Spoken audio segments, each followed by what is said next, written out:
하늘에 쌓은 보물이라는 제목으로 하나님 말씀 전하겠습니다. 어느 영국 사람이 대서양을 건너서 뉴욕으로 가는 여객선에 올랐습니다. 영국에서 미국으로 향하게 된 것입니다. 그런데 그에게는 식사 시간이 되면 한 가지 걱정거리가 생겼습니다. 다른 사람들은 식당에 가서 맛있는 음식을 맛있게 먹는데 그는 가진 돈이 없어서 음식을 사 먹을 수 없었던 것입니다.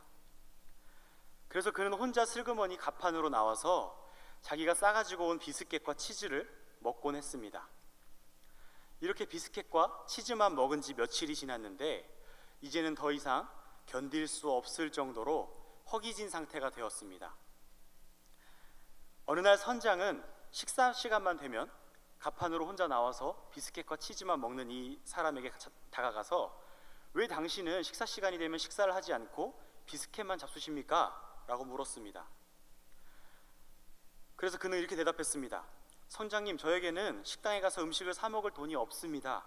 그래서 먹을 수 없습니다. 라고 힘없이 대답했습니다. 그러자 선장이 하는 말이 당신이 이 배를 탈 때 사둔 승선비에 식사 대금이 포함되어 있습니다. 마음 놓고 가서 잡수십시오. 라고 말했습니다. 그제야 비로소 그는 식당을 이용했고 그가 겨우 한 끼의 식사를 했을 때 그는 미국에 도착했습니다. 오늘의 주제는 염려입니다. 성도님들께서는 염려를 가지고 계십니까? 염려가 있다면 어떤 염려를 하십니까? 제가 이번 주에 염려가 있었는데요. 그 염려의 내용은 이 주일 오후 예배 설교였습니다. 이걸 어떻게 준비하나, 또 어떻게 그 앞에 서서 또 하나, 몇 번 서봤지만 적응이 안 돼서 할 때마다 염려가 됩니다. 지금 설교를 하고 있는 지금 이 순간에도요, 이 설교가 끝까지 무사히 잘 맞춰질까? 라는 염려가 제 안에 있습니다. 염려에 관한 설교를 하면서 염려를 하고 있는 우스꽝스러운 제 모습을 발견하게 됩니다. 이렇게 염려는 우리 삶에서 떨쳐버리기가 참 어려운 문제인 것 같습니다. 앞에 미국에 가는 배에 오른 영국 사람이 식사를 어떻게 해결할까 걱정할 게 아니라 마음껏 음식을 먹으면서 배에서 자기 할 일을 하고 미국에 갔을 때 자신의 계획을 세우면 되는 것이었는데 식사비가 이미 지불된지도 모르고 먹을 것만 걱정하다가 그 오랜 시간을 다 허기진 채로 보내버린 것입니다. 우리의 염려가 그런 모습은 아닌지 한번 돌아보게 됩니다. 미국의 심리학자인 스티븐 아터번이라는 사람이 있습니다.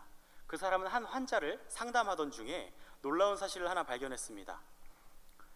이 상담을 받는 내담자가 자신의 미래에 대한 지나친 염려를 하는 것을 보고 좀 걱정이 되어서 이제 상담을 하고 있는데 그 사람의 걱정이 이겁니다. 세금도 내야 되고 먹을 것도 사야 하고 자녀 교육도 시켜야 되고 걱정되는 것이 한두 가지가 아닌데 어떻게 해야 될지 모르겠다는 겁니다. 그래서 스티븐은 물었습니다. 당신은 기초생활수급을 받으십니까? 아니라고 대답했습니다. 그러면 재정 형편이 어려우십니까? 꼭 그렇진 않다고 했습니다. 그럼 재정 형편이 어떠냐 물어보니까 집 한 채를 소유하고 있고 모아둔 돈도 조금 있습니다.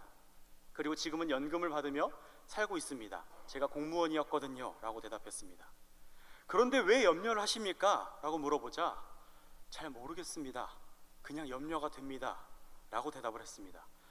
이 사람은 탄탄한 재정을 가진 공무원이었고 공무원을 하면서 미국의 공무원을 하면서 재산을 많이 모으고 또 지금은 연금을 받으면서 남부럽지 않게 살고 있는 사람이었습니다.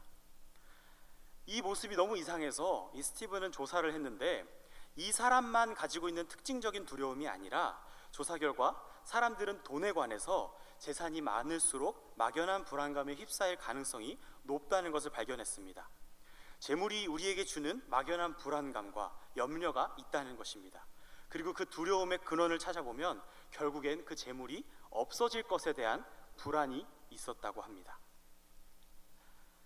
이 재물이 없어질 것이 두렵다면 재물을 잘 숨겨두는 방법에 대해서 알게 된다면 참 도움이 될 것 같습니다. 조선의 정치인이자 실학자였던 다산 정약용 선생은 두 아들에게 집안의 규율에 대해서 말하면서 재물을 숨겨두는 방법에 대해서 이야기합니다. 제가 정약용의 글을 짧게 읽어드리겠습니다. 재물을 숨겨두는 방법입니다. 잘 듣고 이렇게 잘 숨기시기 바랍니다. 형체가 있는 것은 부서지기 쉽고 형체가 없는 것은 없애기가 어렵다. 스스로 자기 재물을 쓰는 것은 형체로 쓰는 것이다. 그런데 남에게 재물을 베푸는 것은 마음으로 쓰는 것이다. 내 재물로 어려운 사람을 도우면 흔적 없이 사라져야 했던 내 재물이 받은 사람의 마음과 내 마음에 깊이 새겨져 변치 않을 보석이 된다. 도둑들과 전전긍긍하고 불에 탈까 노심초사하다 어느 순간 자취 없이 쓰러질 재물에 목숨 걸지 마라. 정약용 선생은 천주교 신자였습니다. 그가 성경의 영향을 받아 이 글을 썼는지는 잘 모르겠지만 재물은 땅에 쌓는 것이 아니라 베풀어서 마음에 쌓는 것이라고 말을 합니다. 정약용의 해법은 나눔과 베풀미였습니다. 이 대안이 마음에 드십니까? 이 정약용의 가르침만으로 우리가 여기서 말씀을 끝내면 여긴 교회가 아닐 겁니다. 그래서 우리는 과연 이 정약용의 말이 그가 천주교 신자였든 조선의 어떤 사람이었든 상관없이 이 말이 과연 성경에서도 맞는지 한번 살펴봐야 할 것입니다. 과연 성경에서는 내일에 대한 염려, 재물에 대한 염려에 대해서 어떻게 말하고 있을까요? 19절과 20절을 한번 보겠습니다. 제가 읽어드리겠습니다. 너희를 위하여 보물을 땅에 쌓아두지 말라. 왜냐하면 거기는 좀과 동록이 해하며 도둑이 구멍을 뚫고 도둑질하기 때문입니다. 그리고 또 말씀합니다. 오직 너희를 위하여 보물을 하늘에 쌓아두라. 왜냐하면 거기는 좀이나 동록이 해하지 못하며 도둑이 구멍을 뚫지도 못하고 도둑질도 못하기 때문입니다. 땅에 쌓은 보물은 사라집니다. 그런데 하늘에 쌓으면 사라지지 않기 때문에 하늘에 보물을 쌓아야 한다는 당연한 말씀입니다. 우리는 보물을 어디에 쌓고 살아가고 있나요? 하늘에 쌓고 살아가고 계십니까? 아니면 땅에 쌓아두고 계십니까? 이 염려라는 것은 우리 모두의 문제입니다. 모든 사람이 염려를 합니다. 사람이라면 누구나 염려를 합니다. 우리 옆에 분에게 한번 염려가 있으십니까? 질문해 볼까요? 어떤 염려가 있으십니까? 염려가 있다고 대답하십니까? 혹시 상대방이? 혹시나 이 중에서 염려가 없다고 대답하신 분이 있다면 그분은 사람이 아닐 가능성이 있습니다. 한번 잘 살펴보셔야 됩니다. 사람이라면 누구나 염려를 하고 그 염려로부터 쉽게 자유로워질 수가 없습니다.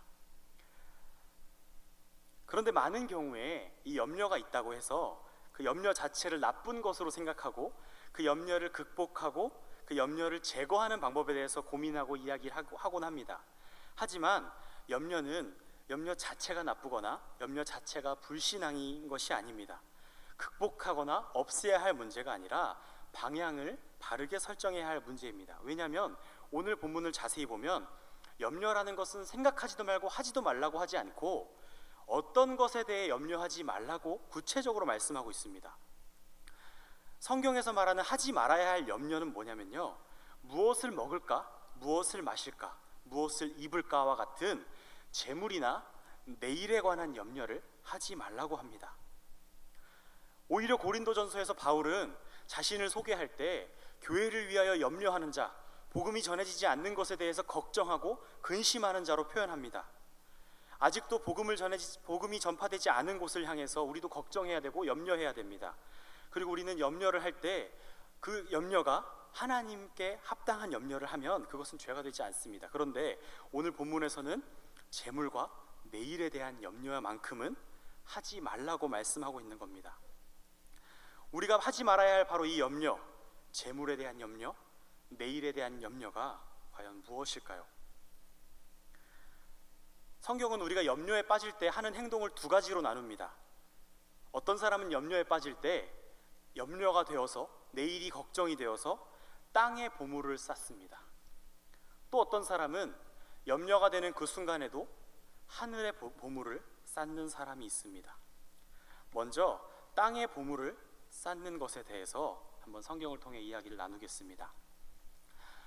내일 일을 아는 사람은 아무도 없습니다. 내일 누구를 만날 거고, 내일 직장 어디를 가서 어떤 일을 처리할 거고, 어떤 공부를 할 거고 어떤 일을 할 거다 이런 계획은 있지만 사실 우리는 내일 일을 정확하게 알 수 없습니다. 막연히 괜찮을 거야, 나에게 무슨 일 생기겠어 라고 생각하면서 이 세상을 살아가지만 사실 우리에게는 내일에 대한 막연한 불안과 염려가 항상 자리 잡고 있습니다. 이 염려가 우리 안에 들어올 때, 내일에 대한 염려, 내일은 어떻게 살아가지라는 염려가 들어올 때 사람들이 흔히 하는 행동이 하나 있는데 그것이 바로 앞에서 말씀드렸던 보물을 땅에 쌓는 일입니다. 어떻게 될지 아무도 모르는 내일을 준비하는 겁니다. 하루의 양식만 가진 채로 당장 내일 경제 공황이 터진다면, 외교적인 문제가 생겨서 경제가 파탄이 난다면, 세금이 오른다면, 내가 사고가 나서 치료비가 들어야 된다면 내일은 내가 살 수 없는 비참한 날이 되기 때문에 내일을 살기 위한 재물을 땅에 쌓기 시작합니다.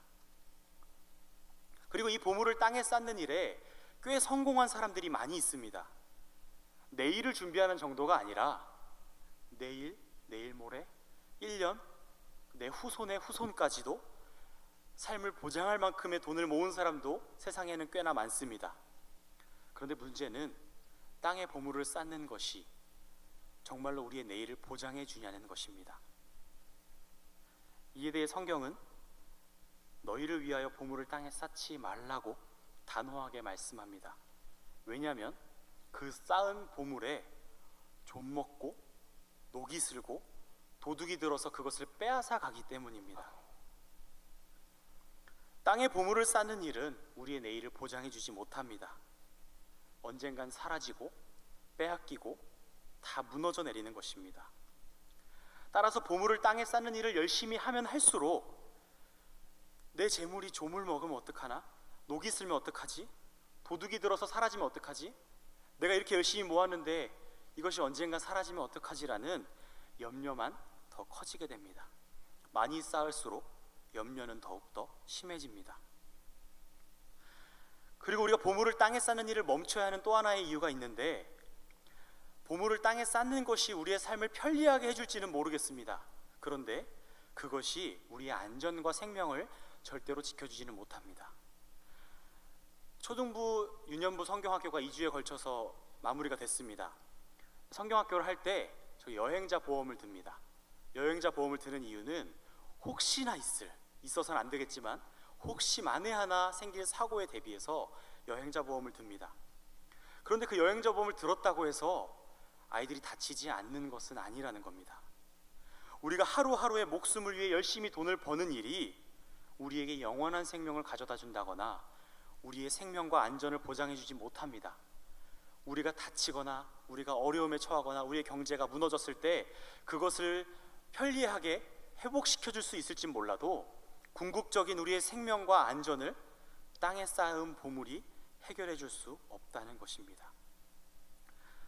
27절에 보시면 너희 중에 누가 염려함으로 그 키를 한 자라도 더할 수 있겠느냐라고 말씀하고 있습니다. 우리가 염려하고 그 염려 때문에 아무리 많은 보물을 이 땅에 쌓아도 우리는 정작 중요한 것은 하나도 해결할 수 없습니다. 우리는 재물에 대한 염려와 내일에 대한 염려를 멈춰야 합니다.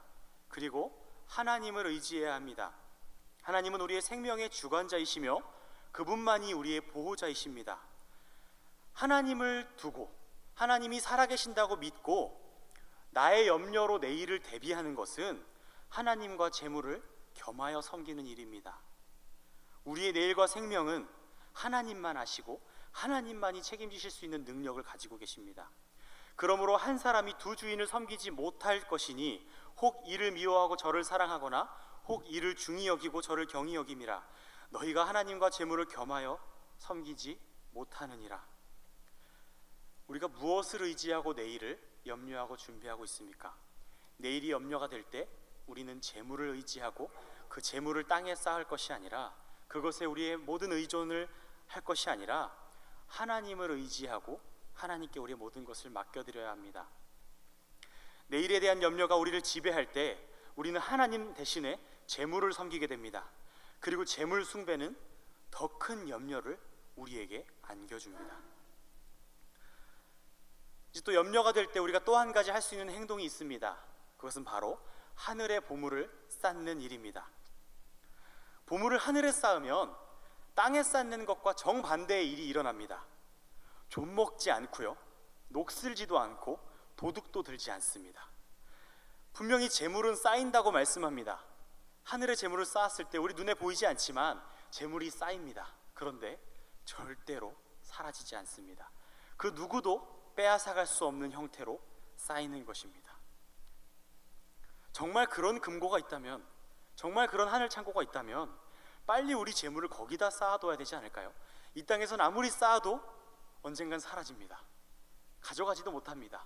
근데 하늘에 쌓으면 사라지지도 않고 없어지지도 않고 빼앗기지도 않는다는 겁니다. 하늘의 보물을 쌓는다는 것은 무엇일까요? 오늘 본문의 처음 19절, 20절과 오늘 본문의 마지막인 33절, 34절을 연결해서 한번 보면 이 보물을 하늘에 쌓는 것에 대해서 우리가 자세히 알 수 있습니다. 먼저 19절과 34절을 연결해서 보겠습니다. 너희를 위하여 보물을 땅에 쌓아두지 말라고 말씀하는데 34절을 보시면 그러므로 내일 일을 위하여 염려하지 말라고 말씀합니다. 이 두 가지 말씀이 연결돼서 내일 일을 위하여 염려하는 것의 결과로 사람들은 땅에 보물을 쌓습니다. 성경은 이것을 멈추라는 겁니다. 내일 일을 염려하지 말고 그 염려 때문에 땅에 보물을 쌓지 마라. 땅에 보물을 쌓는 일이 아무것도 도움이 안 되고 해결시켜주지도 못하고 그냥 그렇게 쌓아서 염려만 더 커지고 그 재물은 사라진다는 겁니다. 그리고 20절과 33절을 연결해서 보면 이제 하늘의 보물을 쌓는 것이 무엇인지가 나오는데, 그런즉 너희는 먼저 그의 나라와 그의 의를 구하라 라는 것입니다. 염려로 인해 땅의 보물을 쌓는 것, 그것은 결국에 우리의 염려만 더 커지게 만드는 일입니다. 그럼 이제 우리가 하늘의 보물을 쌓아야 하는데, 하늘의 보물을 쌓는다는 것은 바로 먼저 아버지의 나라와 아버지의 의를 구하는 것이라는 겁니다.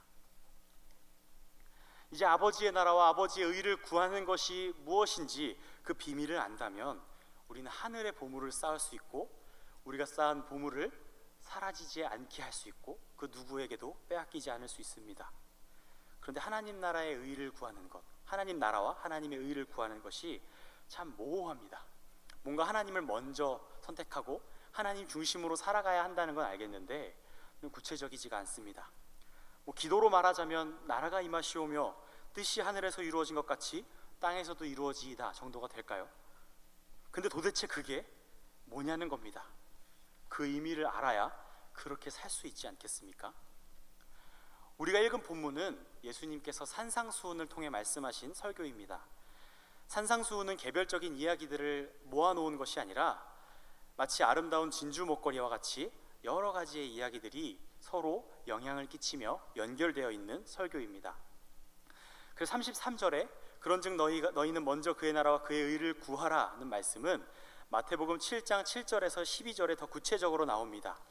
한 장 넘기셔서 7장을 보시면 7장 7절에서 12절을 제가 요약해서 읽어드리겠습니다. 구하라 그리하면 너희에게 주실 것이요 찾으라 그리하면 찾아낼 것이요 문을 두드리라 그리하면 너희에게 열릴 것이니 구하는 이마다 받을 것이요 찾는 이는 찾아낼 것이요 두드리는 이에게는 열릴 것이니라.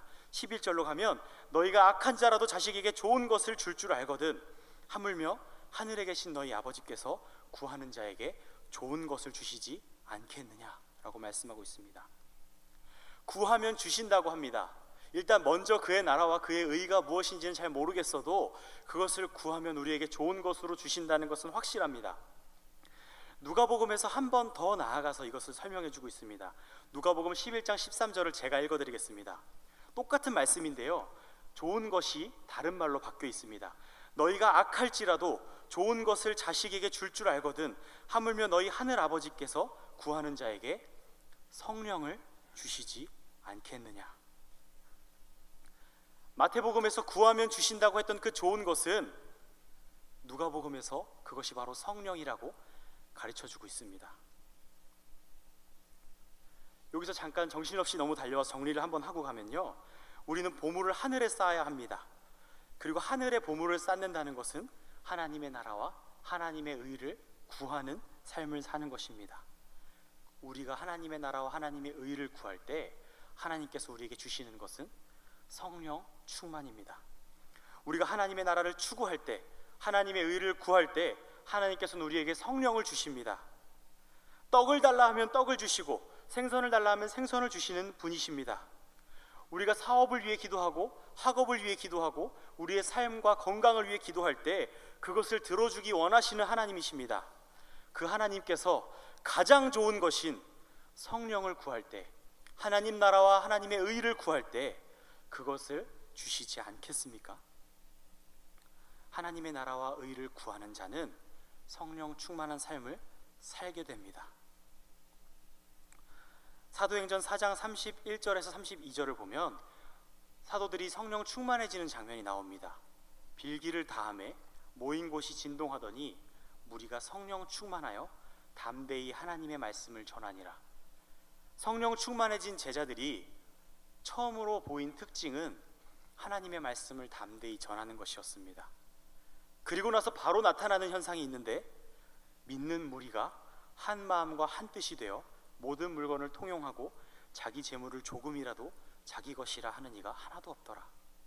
그리고 또 나옵니다. 사도들이 큰 권능으로 주 예수의 부활을 증언하니 무리가 큰 은혜를 받았다고 합니다. 성령 충만한 자들이 말씀을 전하고 말씀을 전해서 은혜를 받은 결과 모든 물건을 나누었습니다. 그리고 큰 권능으로 주 예수의 부활을 설교하고 돌아다녔는데 무리가 큰 은혜를 받습니다. 그리고 또 그 결과 그 중에는 가난한 사람이 없으니 이는 밭과 집이 있는 자는 팔아 그 판 것의 값을 가져다가 사도들의 발 앞에 두매 그들이 각 사람의 필요를 따라 나눠줌이라 라고 말씀하고 있습니다. 놀랍게도 성령 충만해진 이후에 나타나는 모습이 먼저는 권능의 말씀으로 은혜를 받는 것이고 다른 하나는 재물의 나눔입니다. 이 구제가 단순히 불우이웃 돕기 정도로 보이십니까? 단순히 그냥 나눔, 베푸는 삶 정도로 보이십니까? 그냥 그 정도의 이야기가 아닙니다. 성령 충만해진 사도들과 제자들이, 당시 예수님을 따르던 사람들이 재물로부터 자유로워지게 되는 모습입니다. 돈이 많은 사람도 있었고 돈이 많지 않은 사람도 있었습니다. 그런데 당장 내일 먹을 것이 없는 사람도 염려하지 않을 수 있는 완전한 자유를 보여주고 있습니다. 그리고 이미 자신을 책임지시는 하나님께 자기 자신을 드리며 살 수 있게 된 것입니다. 이것이 성령 충만의 결과였습니다. 이전에는 미래가 염려가 돼서 열심히 재산을 모으며 살아왔는데 예수님을 마음에 모신 이후에 우리의 삶은 더 이상 이 땅에 재물을 쌓는 일에 전전긍긍하지 않아도 된다는 것입니다. 재물에 매여서 자유를 잃어버리고 그 재물에 매여서 걱정 근심하며 내일을 염려하며 살아가지 않아도 된다는 것입니다. 내일의 염려는 우리 아버지께 맡겨드리고 하나님 나라를 위해 마음껏 즐겁게 살아가면 된다는 것입니다.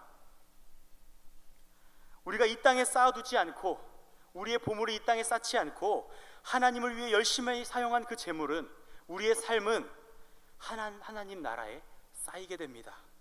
그리고 하늘의 보물을 쌓은 결과는 결코 좀먹거나 녹슬거나 도둑질 당하지 않기 때문에 우리는 염려하거나 두려워할 필요 없이 소망과 기쁨을 가지고 살 수 있게 되는 것입니다. 이제 우리는 어떻게 살아야 할까요? 제가 3가지를 제안드리겠습니다. 보편적이고 아주 익숙한 제안입니다. 첫 번째는 성령 충만을 사모합시다. 하늘의 보물을 쌓는 일은 성령 충만한 사람들만 할 수 있습니다.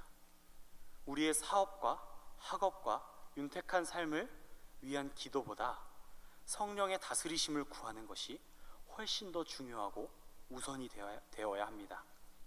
우리가 모여서 기도할 때 성령께서 우리를 다스리시기를 구해야 합니다.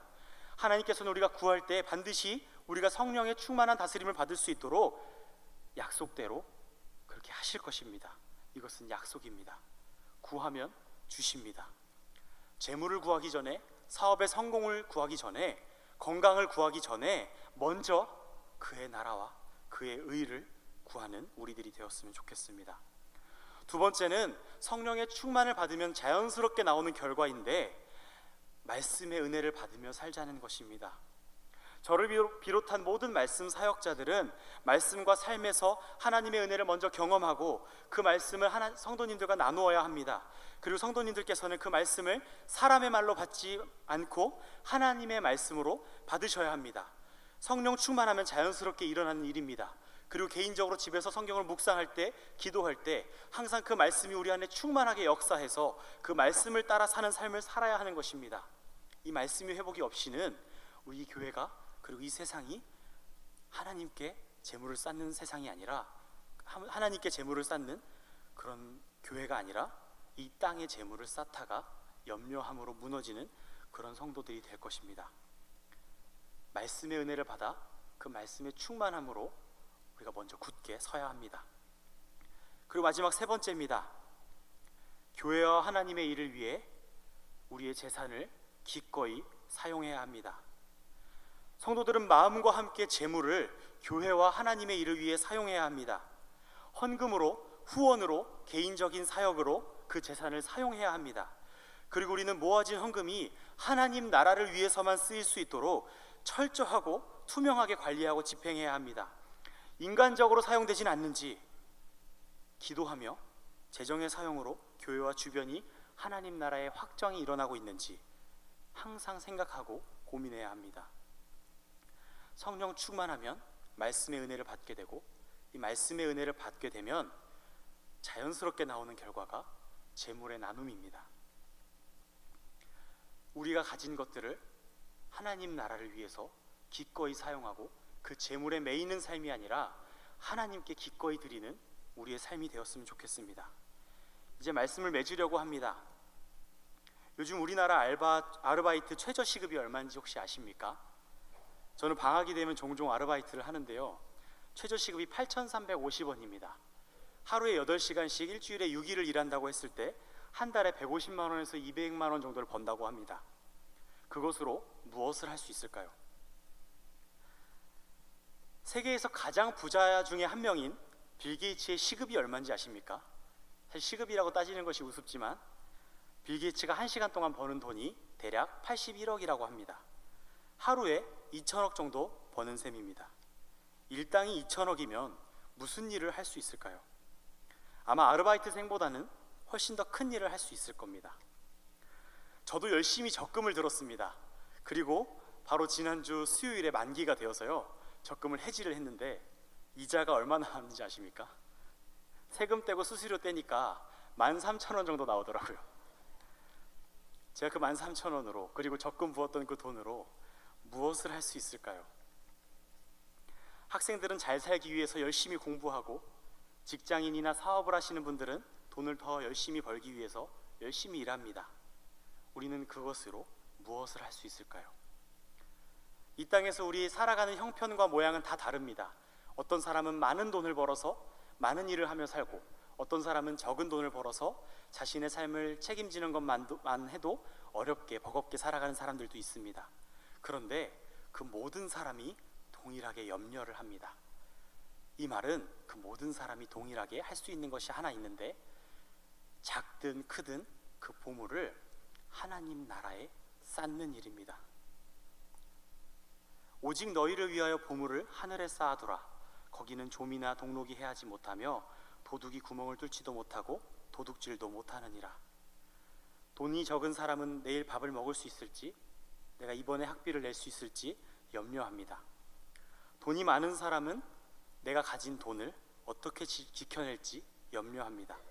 모두가 내일에 대한 염려와 재물에 대한 염려에 빠져 있습니다. 그런 상황 속에서 예수 믿는 우리는 이 보물을 하늘에 쌓아야 합니다. 돈이 많아서 많은 일을 할 수 있는 것이 아닙니다. 돈이 적어서 아무 일도 할 수 없는 것이 아닙니다. 중요한 것은 많고 적음이 아니라 우리의 보물을 어디에 쌓고 있느냐 하는 것입니다. 하늘에 쌓은 보물은 절대로 사라지지 않는데, 이것을 그럼 언제 만기일이 되냐 궁금하시죠? 마지막 날 예수님께서 다시 오실 때 하나님 나라를 가지고 이 땅에 오실 것입니다. 그때 우리가 쌓은 것만 우리에게 주시는 것이 아니라 하나님 나라를 우리에게 기업으로 주시고, 하나님 나라의 주인이신 그 예수 그리스도를 우리가 소유할 수 있게 하실 것입니다. 그 마지막 날을 소망하시고 이 땅에서 살아가는 동안 이 땅에 소망을 두고 이 땅에 재물을 쌓는 염려에 사로잡혀서 염려하며 자유롭지 못하게 그렇게 매여 사는 것이 아니라 하늘의 보물을 쌓으며 마음껏 하나님 나라를 위해 일하며 하나님을 위해 우리의 자신을 기꺼이 드리는 우리 모든 영동중앙교회 성도님들이 되시기를 소원합니다. 우리의 인생은 하나님께서 책임지십니다. 우리 이 시간 다 함께 찬양했으면 좋겠습니다.